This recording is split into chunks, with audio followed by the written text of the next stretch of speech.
Thank you so much. Thank you for joining our Let's Talk About series. Um, our board member, Dan Rabinowitz, has been holding these wonderful conversations with incredible scholars and practitioners of Shakespeare. And it's always such a great pleasure to hear the conversations from our guests. Really excited today that we have Professor Laurie Maguire from Magdalen College here to talk about Julius Caesar.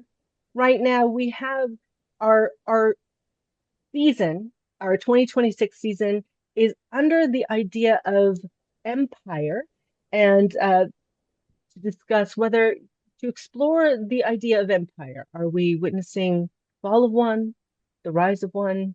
What's going on? For those of you who don't know, my name is Carla Pantoja. I'm the artistic director of San Francisco Shakespeare Festival. I just adore these Let's Talk About. I'm so glad that you all are here and sharing time with us. Uh, Feel free, continue putting in the chat where everybody is coming in from. I love it. Yes, Neil has posted past recordings you can see on our YouTube channel as well. And you can check out sfshakes.org to see all our Let's Talk About It. We have more coming up this season as we talk about Julius Caesar, which is our Shakespeare on tour. I was telling Laurie that it is a 45-minute production that tours schools, libraries, community centers, and we do have some public showings. This last weekend, we were at the Redwood City Library. Coming up, we have Morgan Hill Library, Milpitas, Belvedere, Tiburon Library, Los Altos, Cupertino, San Francisco Public Library, Grand Theater Center for the Arts in Tracy, Mountain View, San Bruno. So this tours around, y'all. It's a great nappy production. I am so proud of it. It's directed by April Ballesteros, and it's out there. And I really hope folks who are in the neighborhood can catch it when they can. Um, and that is the first part of our season of Empire. Antony and Cleopatra is our free Shakespeare in the Park production this summer, which historically on the timeline takes place about 13 years after Julius Caesar. So they are one after the other. And those are already up on our cast list, and our date list is up on our website under Free Shakespeare in the Park, Antony and Cleopatra this summer. Um, but without further ado, yes, yes, you see all these things that are in the chat. Yeah, come join us. Check out Julius Caesar, especially after hearing um, Professor Laurie Maguire talk about Julius Caesar with Dan. I see we've got more people coming in. Oh, what a wonderful group. Thank you so much for giving us your time. Um, well, I want to introduce. Um, oh, I forgot to mention, we have a gala as well coming up in April, and it is the Republic Strikes Back, y'all. Because now more than ever, um, I feel we as a community, as a people, as a culture, culturally of the United States of America, this is our time to defend our institutions, and art, I feel, reminds people what we're fighting for, what we're living for is the connection, human connection, and reminding us of our connections to each other. And I think that's really important. But before I get too far down that rabbit hole, I'm so excited to welcome Professor Laurie Maguire from Magdalen College here to talk about Julius Caesar and our our host Dan Rabinowitz, who is our one of our board members, and I'm so excited. And I hand it off to you. Thank you so much. Thanks, Carla. And Laurie, thank you so much for taking the time to join us today. We are privileged to have you as one of our discussants here. And this is a series that we all love. And Pleasure to be. Thank you. when we last met, in this series, we were talking to Laurie's and my very good friend Will Tosh from Shakespeare's Globe in London. And Will and I were talking a lot about the sort of external contextual background in Elizabethan politics against which this play was conceived and produced. Laurie and I thought that what we really wanted to do was to dive much more deeply into the play itself and to really start talking about some of the things that matter. And I think what I'm going to do today is what we often do, which is I'm going to list a bunch of the potential topics that Laurie and I have talked about in the play, and then we'll jump into the discussion. And the first of the ones that we were talking about is when we look at Brutus. Are we looking at a proto Hamlet? Are we looking at an honorable but deeply conflicted political actor? And are there other characters in Shakespeare that we might want to think about as we think about Brutus? And then we were talking a little bit about Portia and Portia's extraordinary dignity and intelligence, and the way in which we sort of see Plutarch's perspective on this through the lens of an Elizabethan writer in an Elizabethan play. And what do we learn about gender issues, and what do we learn about the relationship between Brutus and Portia's relationship to the world? And then we were thinking a little bit about what does the great quarrel scene between Brutus and Cassius teach us about the play, about the nature of political rhetoric, about the way in which Brutus and the other characters frame their ideas about what they're doing. And that sort of leads into the really the extraordinary, both the stagecraft and the dramaturgy craft of the great second scene with the proffered coronation scene, proffered and refused, but all of that happening off stage as a background for the discussion that the characters are having. And what does this teach us about this play's view of rulership? I won't say kingship because Julius turns it down, but what does it teach us about this, and what do the background information that we get about Julius Caesar, what does that teach us about governance and about the rule, the exercise of power, and the conflict between Caesar and this crowd of actors around Brutus and Cassius? So those are sort of a place to start. So Laurie, let's talk about Brutus a little bit, because he's such a central figure, and yet in some ways so elusive, at least. Yeah, and elusive is a very good word. I mean, Coleridge said, what did Shakespeare mean his Brutus to be? And actors will frequently tell you, what is at the heart of Brutus? How do I get a hold on Brutus? And he's a really difficult role for an actor, I think, because he is, in your word, elusive. But I suppose one of the ways of getting at him is to think about his relationship with Caesar. And one of the things structurally that Shakespeare does is he keeps Caesar and Brutus very much apart. They don't exchange more than a few words until the moment of the stabbing. There must be a reason for that. So we think about Brutus's response to Caesar. What we see is Cassius working on Brutus. You know, when Brutus has a soliloquy in the orchard, he says, "Since Cassius first did whet me against Caesar, I haven't slept." In other words, it's Cassius who is manipulating me, having an effect on Brutus.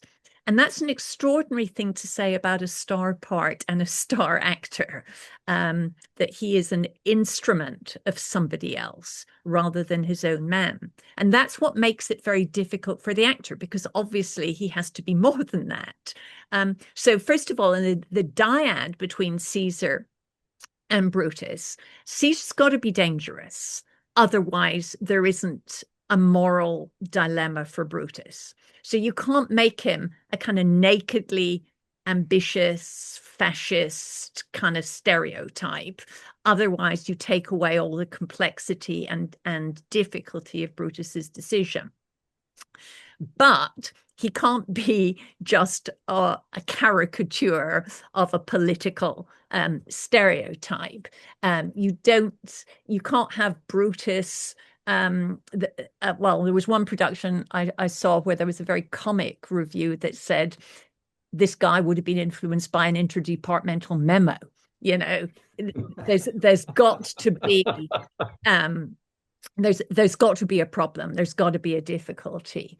And I think the way actors get into the interiority of Brutus is through the domestic scenes. You know, you mentioned Portia, his relationship with his little servant boy, Lucius, his relationship with his wife, give us an insight into Brutus that we don't see when we see the political Brutus.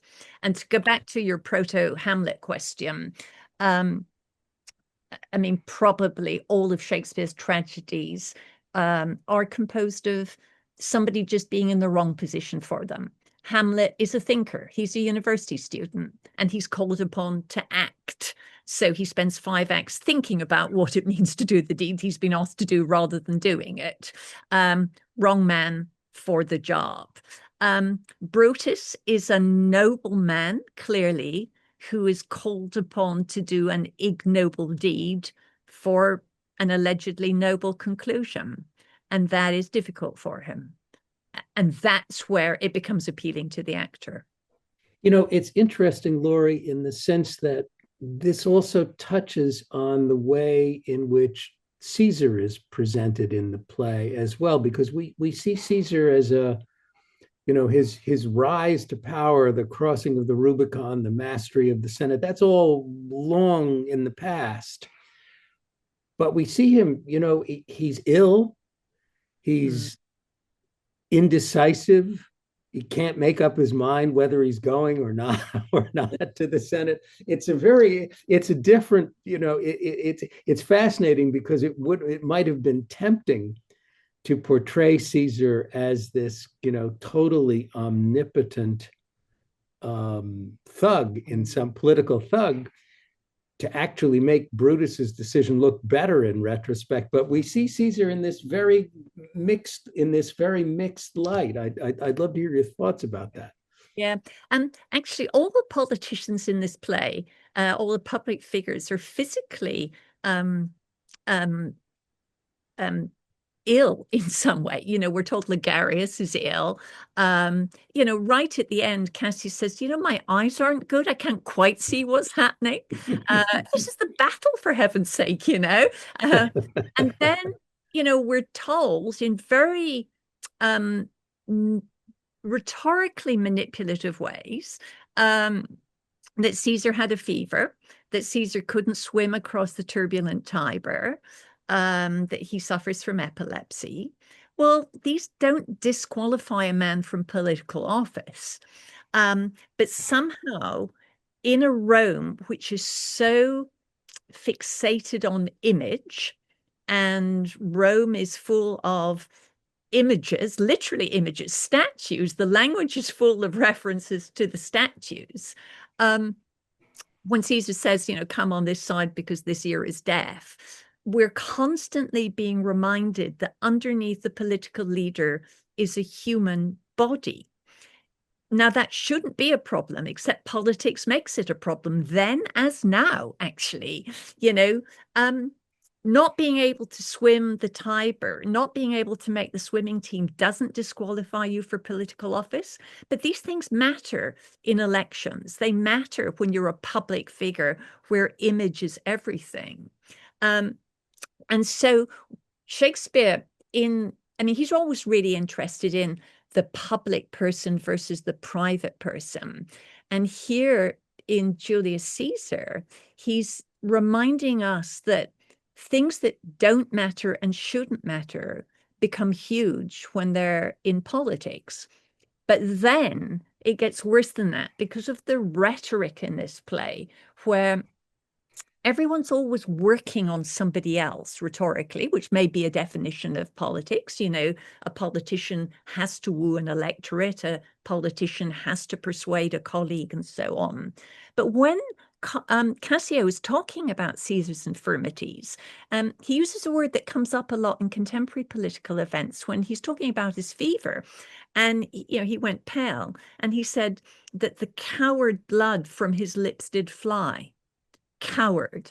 Now that I've always been interested in political coverage at how at moments of crisis rulers use the word coward when there's nothing cowardly involved. Obviously, you know, blood going somewhere else in your anatomy isn't a moral act, but cowardly is often used, you know, talking about suicide bombers, which obviously is not a cowardly act. It might be an atrocious act.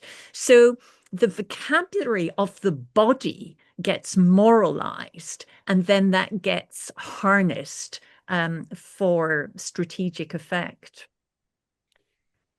Well, you know, it is interesting. Your use of the word rhetoric, I find also very striking because, you know, so much of that when you think about the quarrel scene, and when you think about a lot of the dialogue between Brutus and Cassius and the others, you know, it doesn't appear to even be Shakespeare's attempt, which he did elsewhere with extraordinary fidelity. It's not naturalistic language. It is political rhetoric in many respects. It's how these people are speaking to each other. Yeah, it is. I mean, it's such a good observation, that because we're uncomfortable with that very formal rhetoric these days. You know, our leaders speak in text message speak, and yet, there is a sort of through line in rhetorical effectiveness that has remained surprisingly constant in formal and informal speech. And you probably know the wonderful work of that socio-political theorist Max Atkinson way back decades ago. You know, he was the one who I think coined the term claptrap, which people tend to use in a negative sense, but was actually a very positive term, which is he analyzed political speeches and saw what were the rhetorical moves that made audiences applaud. So what was the rhetorical trap that led to clapping? And there was something like, there were 7 rhetorical figures that occasioned 75% of applause. And Shakespeare uses all of them in this play. And he's really interested, and it's a very 16th century interest in how you can use, if I want to sort of be soundbitey about it, how you can use expression to make an impression. And the whole point of the rhetorical curriculum of Shakespeare's school days was teaching people rhetoric so that they could be advisors in state, advisors in church government, that they could have a public effect. So think about the great forum speeches, one by Brutus, one by Mark Antony. Friends, Romans, countrymen. Triplicates, they are absolutely always guaranteed to succeed in political rhetoric. You know, think about, you know, liberté, égalité, fraternité, veni, vidi, vici. Even in advertising is a very good way to see these rhetorical figures. You know, a Mars a day helps you work, rest, and play. But there's, you know, a Mars a day helps you work and rest doesn't do it quite the same way. But if you think about Mark Antony's friends, Romans, countrymen, think of the sound of that. Friends, a monosyllable. Romans, 2 syllables. Countrymen, 3. So you get that incremental, energizing escalation that takes the crowd with you. Brutus starts off, and what does he say? Romans, countrymen, lovers. And then he's got three. He's got a sequence of three, but it's not enough to do three. You've got to have the right three in the right order. So I think it's one of the things that Shakespeare is very interested in. Obviously, we see it in Henry V, how Henry works on his men.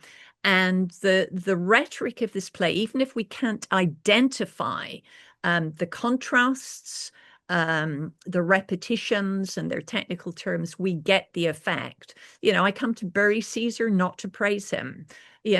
Contrasts are a staple of effective rhetoric.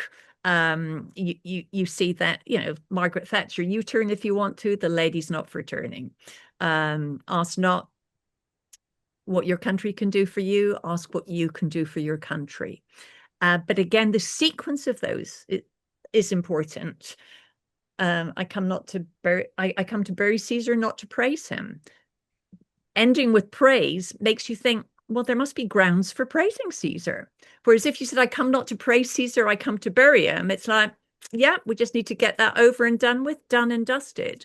So even if we cannot analyze the rhetoric, we are susceptible to what we're seeing in the San Fran 90 minutes or a 3-hour or 45 minutes. And then, as now, same techniques with the same success. It's brilliant, really.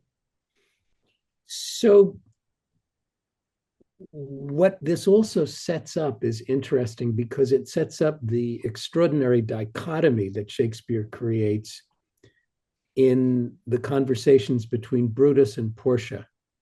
Yeah. And this whole question of, we see Portia as this extraordinarily intelligent, thoughtful, honorable Roman matriarch. And yet there is this total difference. They're really talking past each other at every level until, and then, Portia's choice of how she gets his attention and her choice at the end, there's something important here to think about, I think, in terms of gender issues and the Elizabethan perspective on Plutarch's Rome. And I'd love to hear your thoughts about that. Yeah, it's again, Shakespeare repeatedly shows that political wives are casualties of being married to a public figure. And in a way, the scene between Brutus and Portia is a kind of action replay of the one between Hotspur and his adoring wife, Kate, when he's off to war. And she says, can you tell me what you're going to do? Because you seem a bit distracted. And he says, I'm busy. And she says, do you love me? And he says, well, when I'm on my horse, I'll tell you I love you. And there's this frustrating interchange where they want different things. And he's like, I've got men's work to do. And this is not a world, he says, to play with mammoths, dolls, and tilt with lips. And Portia's using the logic. You're out of your bed. You've got the evil night vapors. You're a smart man, so you would do something that's good for you. So what's a fault that you're not? And that wonderful image she uses of saying, I'm basically just a prostitute if you don't share, because there's a very Elizabethan idea, the sort of Christian incorporate 2-in-1 marriage. And I mean, for my money, his best line of the play is the one when he says, you're as dear to me as the drops in my heart. But it's such a patriarchal world, this Rome. And school kids love it because of the argumentativeness and the sophistry of the language. But they also hate it because there are no girls, there's no women, it's all men talking. And Portia feels that same frustration, which is there's a man's club here. And I've got to join it. And the only way I can join it is to prove I'm as good as the man. So she defines herself by a man, Cato's daughter. I might be a woman, but I'm nothing undervalued because of my heritage, Cato's daughter. And she uses those traditional masculine props, sword and fire, to show, I'm tough. And the Portia she wants to be really is not Cato's daughter in Rome, but Bassanio's Portia in Merchant of Venice, isn't she? She wants to go out into the man's world dressed as a man and be able to negotiate in court and be on a par with them. And that world, doesn't enable her to do that. It's curious too, because there's almost, when Brutus learns of her death, there is this, in the second half of the play, there is this sense on the part of Brutus and Cassius, even leaving aside the intensity of their quarrel and the almost schoolboy reconciliation at the end, there is this elegiac sense in which they both clearly understood that they have lost whatever the political dice game they were playing by doing this. They have lost hopelessly, and they get that in their discussions and in their reflections with each other. It's a elegiac, I think, is really the right one way of describing their interactions in that last half. That scene was enormously influential. It got imitated almost immediately, in other Renaissance plays pick up elements of that clearly come from Julius Caesar. In the 19th century, Julius Caesar was seen for actors as the Cassius Brutus quarrel scene, the tenth scene. That was, if Much Ado is Beatrice and Benedict quarreling, Julius Caesar was Cassius and Brutus quarreling. And the elegiac is a really lovely description, a lovely epithet for it, because in a way it comes from the realization that if you are going to do something politically major, like kill Caesar, you have to have a plan for what happens afterwards, okay? It's not enough just to get rid of the leader. And yes, that's all they seem to think about for 3 acts is Caesar, Caesar, and then everything will be okay. And instantly what happens is we see that they've not killed anything at all. Partly because they talk about, well, we're just going to kill the spirit of Caesar. And in the spirit of men, there is no blood. So there's a little bit of a kind of self-defeating, self-deceptiveness there, which is, well, if you want to kill the spirit and there's no blood in the spirit, then killing the man is not the way to get rid of, the tyrannical atmosphere. And we see that because Act 4, the play just splits open. It's been very tightly contained structurally, geographically in Rome. All these references to the Roman street, the Capitol, Pompey's statue, Caesar's statue. And then it just opens up its countryside, and there's a whole new cast of characters. We haven't heard of Octavius. Who's he? And what you've got, and this is crucial, I think, perhaps to the sense that you've identified in that choral scene, is of loss, because this is a play in which everyone talks about fathers and no one has any children, because the fathers they mean are political fathers, the founding fathers, the legendary figures, like great Aeneas or your ancestor Brutus. in fact, when we first see Calpurnia, she's barren, publicly barren, has to just stand and be touched by Antony in a running race.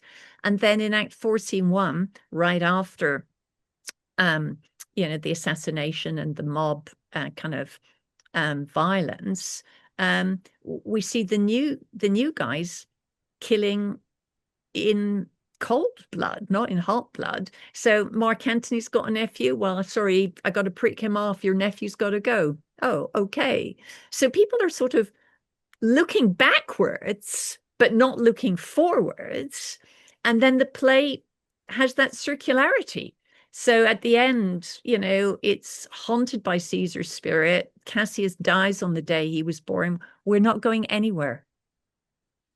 It's so interesting because your comments are really redirecting my own attention to this almost juvenile assumption on the part of the conspirators that they're almost acting in a play, that in the future this is how we will look. We're holding the sword, our hands are drenched with the blood, we will be admired for this, without any degree of precisely what you call out there, Laurie, which is that like the assassination is not actually going to change anything important in the structures of Rome, and that it's but this idea that there will be statues of the conspirators is almost, it's loony, it's childlike in some ways.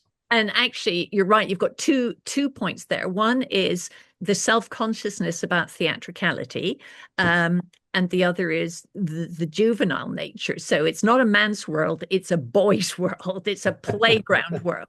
And that choral scene has that quintessential argument about, you said that. No, I didn't. Yes, you did. No, I didn't. That's what 6-year-olds do. And then you said you were a better soldier. No, I didn't. I said I was an elder, not a better. And then we get the same with Mark Antony and Octavius. Look, who's older?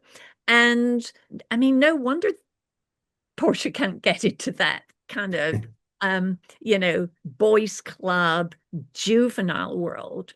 But the theatricality is a really interesting Shakespeare difference here, because Shakespeare in all his plays is very interested in drama, as we all are interested in the profession that we've adopted, and you think theoretically about what it means, what it does well, what it's has difficulties with. And here, everyone is playing a role in such a way that you lose touch of who they really are. And that is actually almost a heretical position for Shakespeare to take. So when Cassius first talks to Brutus, he says, I wish you could see yourself. The mind sees not itself, but by reflection. Brutus can only see himself through the responses of others to him. Everyone in this play talks about themselves in the third person. Caesar's criticized for it, but it's not Caesar speak, it's Rome speak. Oh, if he were Brutus, if I were Antony, oh, if he were Cassius, I wouldn't do this. It should be done like himself. We'll do this like Brutus. So, when you see the play, listen out for how often something is like something, similitude, always being stressed, until it gets right down to Caesar saying, well, let's go to the capital and we'll go like friends.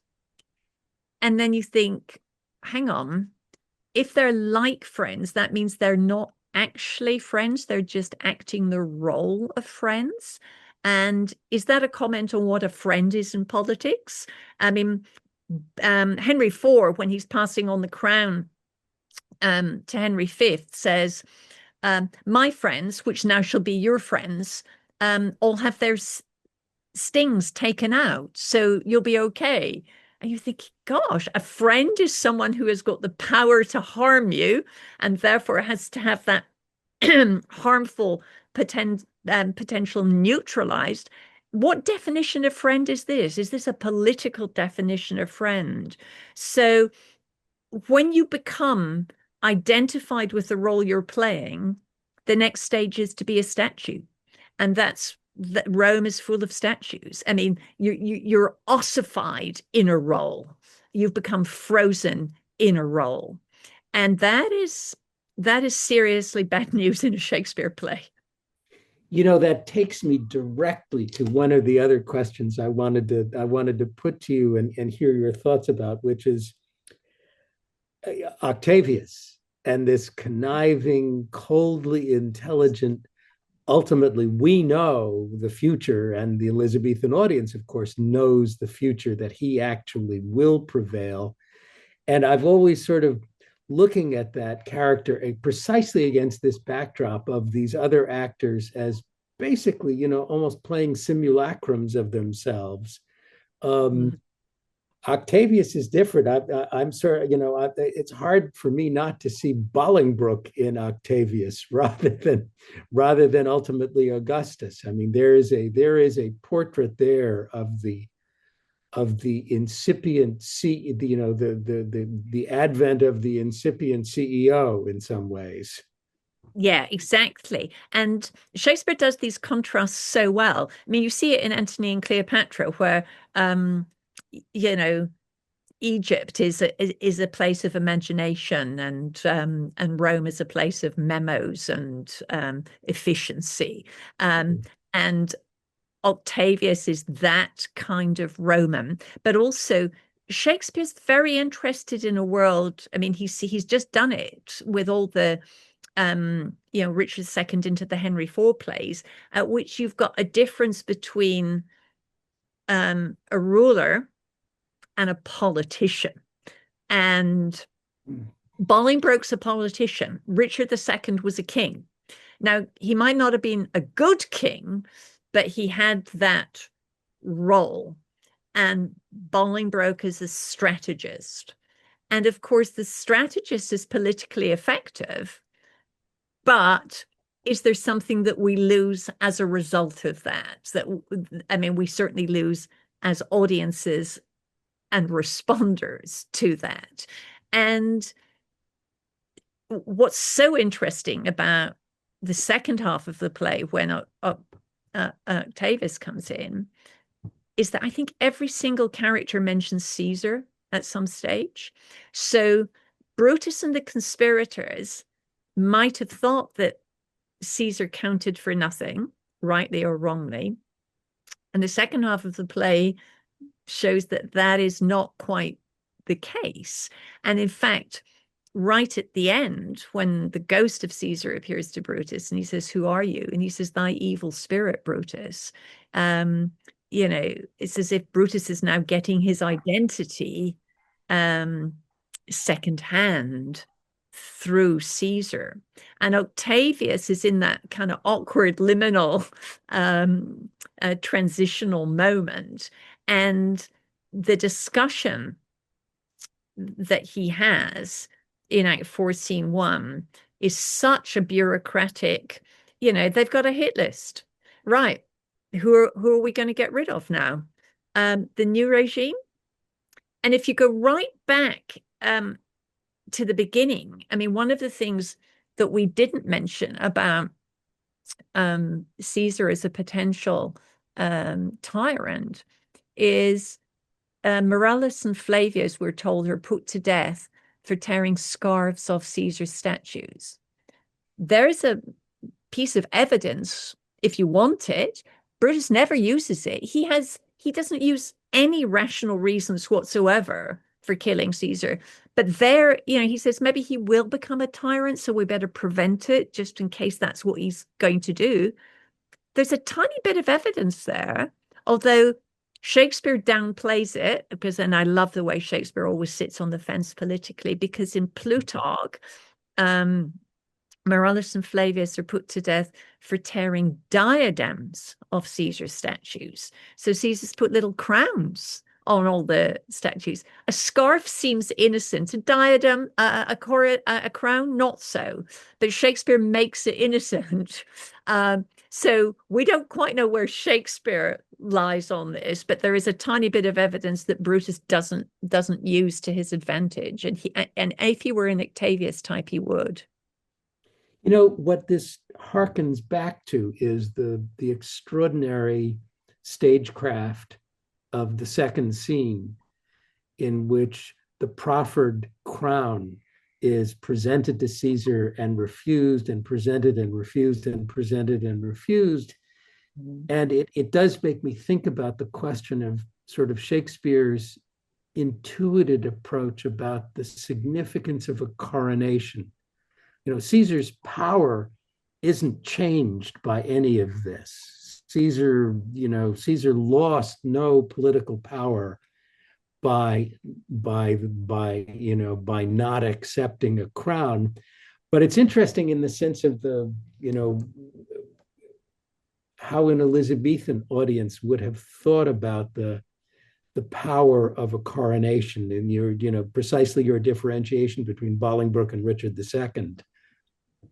Yeah, no, that's a great question, actually. And I mean, the first thing to say about that is the language there that Casca uses, and it shows you how uneasy the Republic is with the idea of monarchy, because he says he was offered a crown. Well, nay, 'twas not a crown, 'twas a coronet. I think one of those things. They don't quite know linguistically what this object is because they haven't had a king.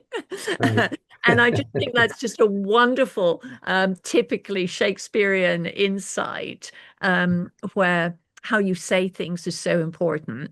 Then we've got Casca's interpretation of what he saw happen, where he's got a reluctant Caesar, but feigning reluctance. And, one of the lines in the play is early on is, men may construe things right after the meaning, right at the end, thou hast misconstrued everything. It's about interpretation. But then you've got symbols, and symbols tend to have a monolithic meaning, right? So that's why the coronation is so important. And Shakespeare knows the importance of props to theatre. Mm. Now, that might be downgrading the crown to a prop, but that is what it is, okay? That's what Yes. it is in Richard II, where you've got, in an incredibly symbolic scene, two hands on the crown. You've got Bolingbroke and Richard II as they're trying to pass it over. You can't have two claimants, two people on the crown, as it were. And I mean, if we actually go back to the forum scene, Mark Antony's got the two props. He's got the will, which he keeps waving around. It's not in the rules of rhetoric, but it's always very effective rhetorically, have a prop. And then he's got the master prop. He's got the dead body of Caesar, which he interprets and says, very improbably, he says he can identify this knife wound Casca made, this one, he can identify them all. And then he anthropomorphizes the body and so on.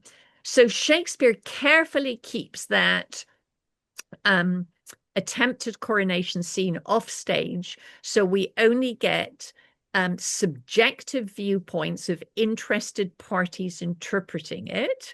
He adds to that the idea that the person who's being offered the crown is play acting anyway. And I think it may be, I mean, in Richard II, the coronation scene is very sacred.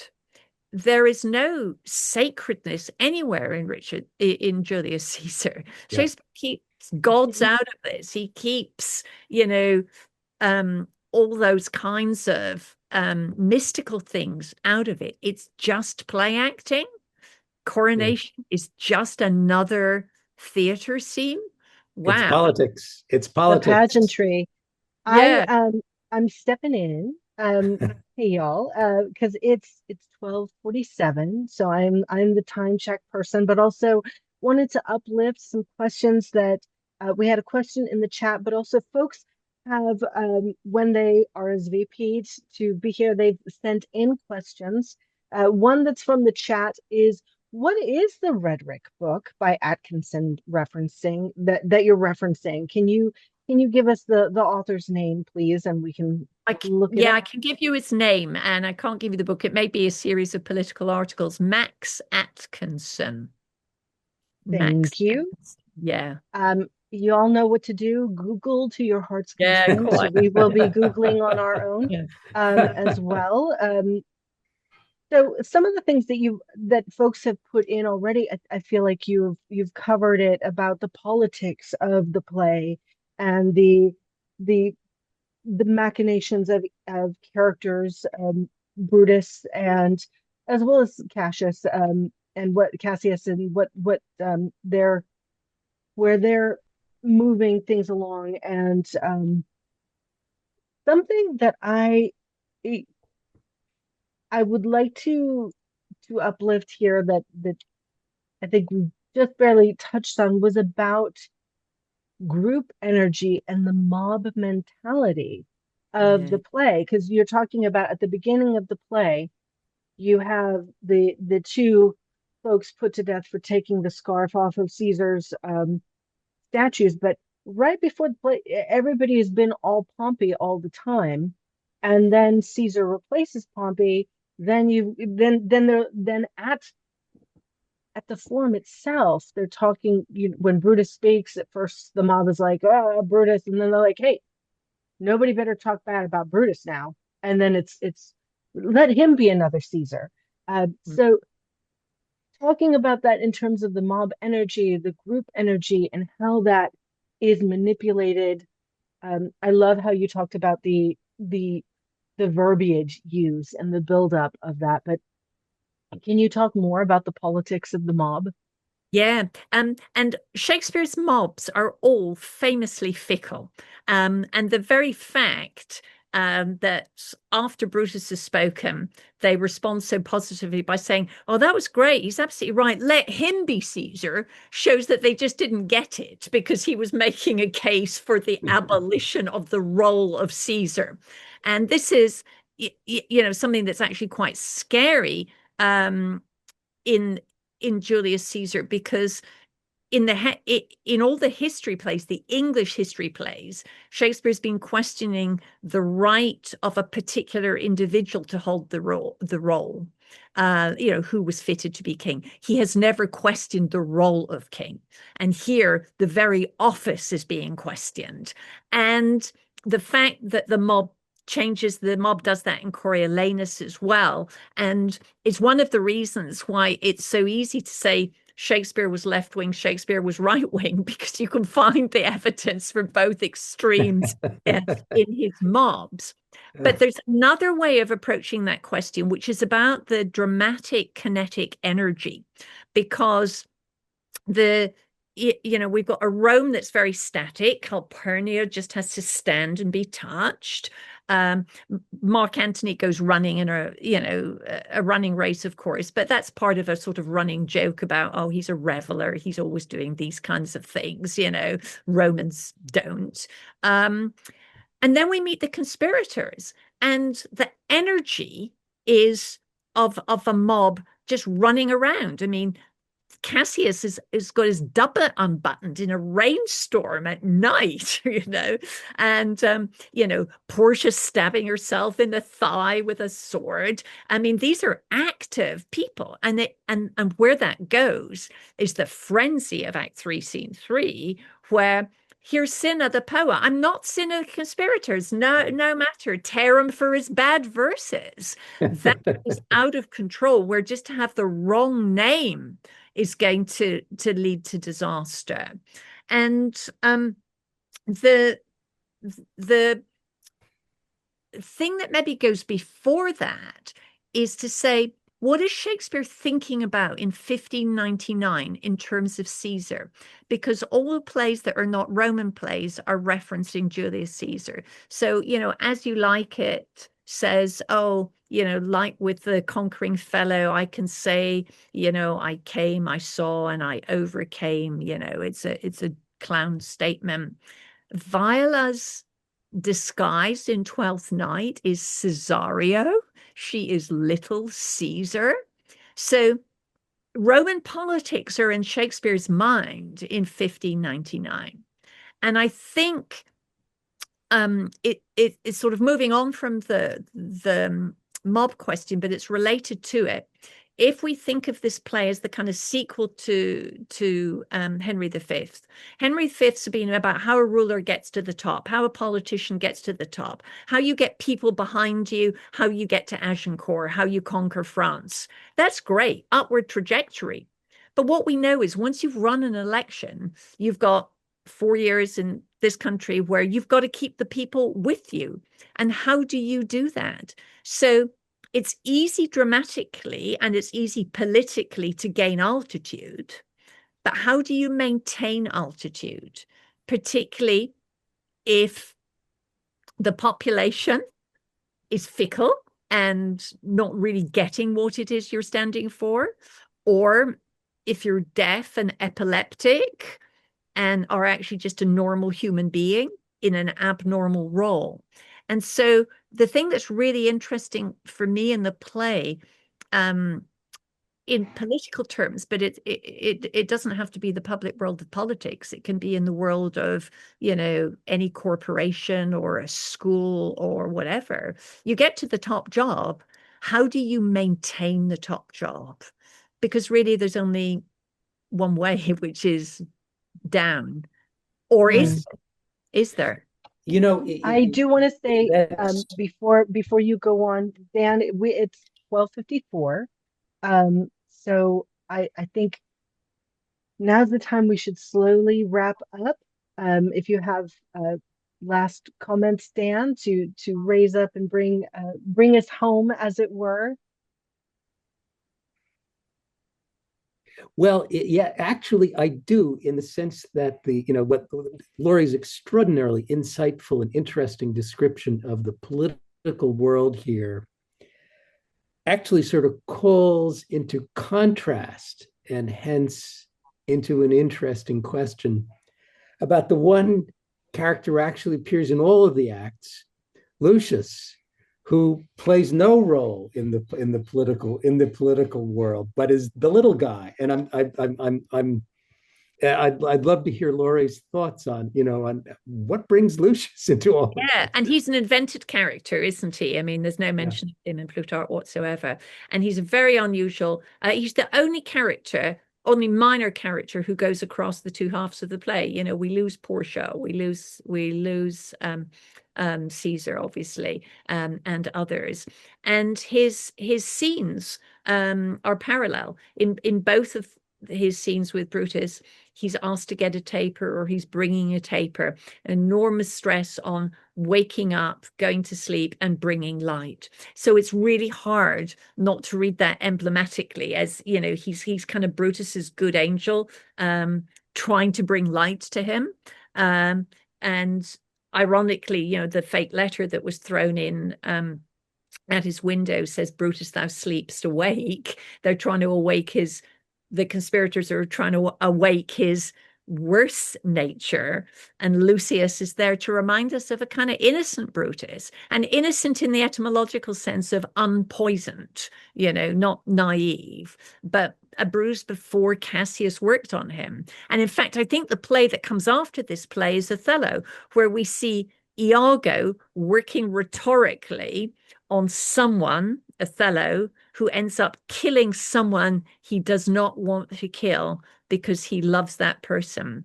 And the language of love, I think there's something like 56 references to love in Julius Caesar. It's not a romance play, but it's full of love. And Brutus ends up killing the person he loves. Interesting. I want to bring in that. Thank you so much, Laurie, because I want to uplift it, because sometimes folks who are in or spotlighted, they might not be keeping up with the chat. So I wanted to make sure that I uplift this one. This has been the best Let's Talk About session I've attended because of the fascinating insights of Laurie Maguire. Here. We wish we could continue another hour. This Well, was great. This was wonderful. I should say that although I am professor of Shakespeare at Oxford University, everything I know about Shakespeare I learned from theatre directors, from watching plays in the theatre and looking at how you guys have to make the decisions and you know make the plays talk the talk. So Well, It the has whole been theatre directors. delightful. I think we owe Laurie for a wonderful, wonderful session. A big internet round of applause for Laurie Maguire, and we will, to a certainty, bring her back.